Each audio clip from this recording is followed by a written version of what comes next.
Adam was 60 cubits tall, which is like 60 yards or 60 meters tall. He was huge. This is the Adamic form. All of the early people were like that. They were huge people, and they ruled the earth, and they created world civilizations. Imagine that early people could be giants. It's like, what? Are you crazy? You know?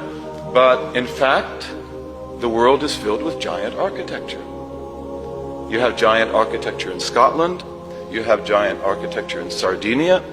You have giant architecture on the north of the Mediterranean. Stonehenge is like giant architecture, but it's not. And that's because of the fact that in Stonehenge, the great stones are actually notched. They are cut. Giant architecture is never like that. You have huge stones that are placed on top of huge stones. And you have the giant ark also, which always goes like this. It's not a true ark.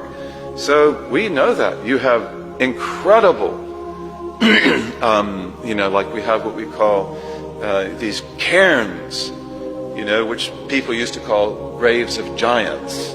Huge, huge graves in Europe and elsewhere, covered with stones. All humanity, to my knowledge, and maybe I should just not use the word all, but the belief that early human beings were huge people is, to my knowledge, standard human belief. You find it in the legends and in the reports of all people, and also our Prophet told us that. So it's the truth.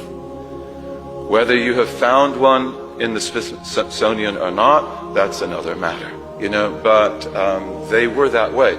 In Beowulf, which is this amazing poem in English, which is pure Tawheed, you really should look at that poem. In Beowulf talks about Eotan. The Eotan are the giants who lived before the flood, because most of the giants are destroyed in the flood.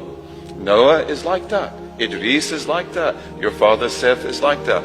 And one of the tafsirs of Surah Nuh is that, when they are drowned, udkhilu naran, they are put in the fire, so they're burned at the same time. They are drowned and burned at the same time. But this is a standard human belief. It's a common human belief that early human beings were like that. The civilization of Noah was a world civilization. Noah lives for a long time, 1,000 years less 50, right? He walks through all the earth to give his message. So we believe that Adam is a messenger. And there are many things that we can say about that.